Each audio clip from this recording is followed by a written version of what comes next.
यही से आप आइल बानी हमके थाने ले जाए खातिर। धन्यवाद देत बानी। तू जगह बचावले रहल वो हमार पत्नी। धन्यवाद की बात नहीं खे। एक गुंडा के पोशाक के पीछे सूरज तू एक अच्छा इंसान हवा। सूरज काले भाई तुझे हमार पत्नी तो के अपना भाई बना के तिलक लगावे चाह दिया। काल तू हमरा घर आ सकेला। जिंदगी में एक की चीज की कमी रहे, केहू के भाई नहीं बन पाइल। आज मौका मिलल बा तो काहे ना आइब। काल सवेरे अपन बहन के हाथ से टीका लगवावे जरूर आइब सर। हम इंतजार करब।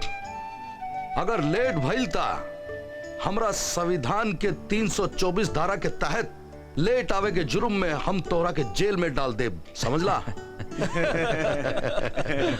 और हाँ, तू लोगन जवन करत रहला ऊ चालू रखा। नहीं सर। ना ना ना ना ना ना, हमारे संविधान में दारू पियल कोनो गलत काम नहीं खे। गिरल अपराध बा। नशा ऊपर कभो ना आवे के चाहिए। चला। ए सूर्या, अग्नेश्वर राय बस अपराधी के सजा देलन, लेकिन जे अपराध के विरुद्ध खड़ा होले ओकरा के सामने सर झुकावे। Thank you. Good night.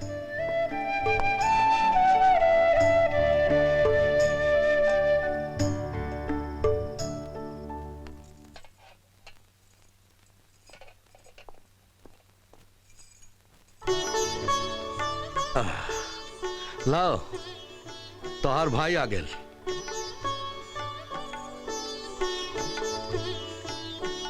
आओ आवा। नमस्कार। नमस्कार। बैठा। कल तू अगर हमके ना बचौता तो आज ही दिन ना आयल रहत। बहन के बचावल तो भाई के फर्ज होला। हम तो बस अपन फर्ज निभौली हैं दीदी। यही से आज हम भी अपने बहन होए के फर्ज निभावत बानी।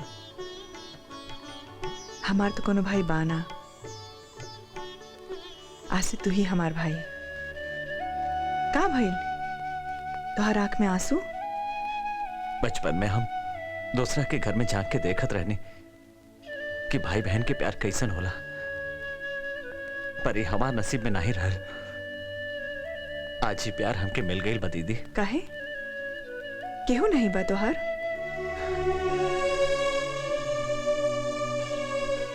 छोट रहली तबे माँ बाप मर गईले। ओकरा बाद फुटपाथ पे ही रह के बड़ भइली। ओकरा बाद दोसर से किताब मांग के ग्रेजुएशन कंप्लीट कैली। ओकरा बाद सोचली कि पुलिस में भर्ती हो जाए, समाज में अन्याय के खिलाफ लड़ी, लेकिन ना भइल। जेकर पहचान रहे ओकर नौकरी मिल गई और हम फुटपाथ पे ही रह गई। लेकिन ओकरा बादो तू अन्याय के विरुद्ध लड़त बड़ा ना।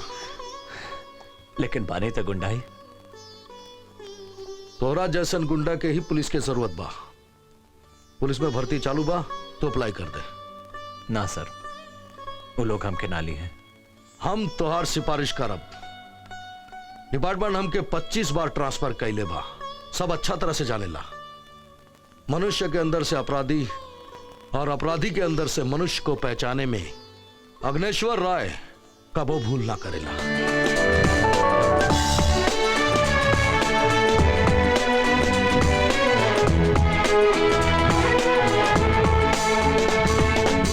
झूमे झूमे आज मन